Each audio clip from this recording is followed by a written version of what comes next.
भारत चीन संबंधों को लेकर अमेरिका की खुफिया रिपोर्ट में बड़ा खुलासा हुआ है।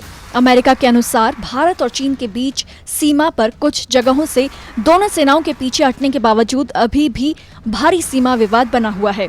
अमेरिकी खुफिया एजेंसियों ने अमेरिकी संसद को एक रिपोर्ट सौंपी है। इस रिपोर्ट में कहा गया है कि चीन अपने पड़ोसी देशों को अपनी ताकत दिखाने के लिए कई हथकंडे अपना रहा है।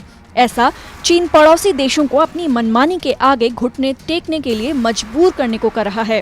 अमेरिकी रिपोर्ट के मुताबिक मई 2020 में चीन के भारत के साथ विवादित इलाकों पर कब्जा कर लेने के बाद तनाव बढ़ गया था। ये तनाव 1975 के बाद सबसे अधिक रहा। साथ ही रिपोर्ट कहती है कि भारत चीन की सीमा पर अब भी भारी तनाव है। अमेरिका के director general of national intelligence की ताज़ा रिपोर्ट में ये भी कहा गया है कि चीन अपने multi billion dollar belt and road initiative BRI का इस्तेमाल कर विदेशों में अपना राजनीतिक, आर्थिक और सैन्य प्रभाव बढ़ा रहा है। BRI चीन का मल्टी बिलियन डॉलर का इनिशिएटिव है। इसे चीन के राष्ट्रपति शी जिनपिंग ने 2013 में सत्ता में आने के बाद लॉन्च किया था। BRI के जरिए चीन south east Asia, central Asia और गल्फ के इलाकों, अफ्रीका और यूरोप को समुद्र और जमीन के इलाकों से जोड़ना चाहता है। अमेरिका की खुफिया रिपोर्ट कहती है कि कूटनीतिक बातचीत के नतीजे के तौर पर भारत और चीन पैंगोंग झील के उत्तरी और दक्षिणी इलाकों पर डिसएंगेजमेंट को तैयार हुए थे।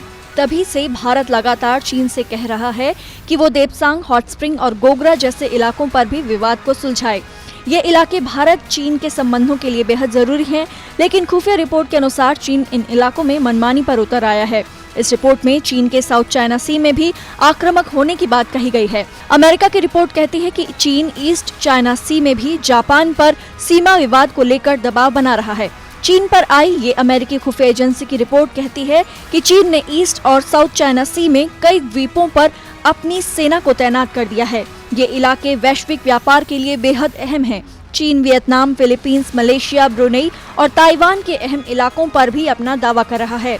अमेरिका की खुफिया रिपोर्ट कहती है कि चीन ताइवान के अधिकारियों पर चीन के साथ मिल जाने के लिए जोर डालेगा और चीन अमेरिका ताइवान के बढ़ते सहयोग का भी विरोध करेगा। चीन ताइवान को एक ऐसे क्षेत्र की तरह देखता है जो विद्रोही हो गया है और चीन बल से ताइवान को दोबारा चीन में मिलाना चाहता है। इसके साथ ही चीन पर आई अमेरिकी खुफिया एजेंसी की रिपोर्ट कहती है कि चीन वैक्सीन डिप्लोमेसी का इस्तेमाल कर अपने ऊपर लगे मानवाधिकार उल्लंघन के आरोपों को भी हल्का करने के लिए करेगा। चीन पर आई इस अहम खुफिया रिपोर्ट में सबसे अहम बात ये भी कही गई है कि चीन अमेरिका में चीन के खिलाफ बने माहौल को खत्म करने के लिए काम करेगा। इसके लिए वो पब्लिक डिस्कोर्स में पॉलिटिकल फिगर्स पर दबाव डालेगा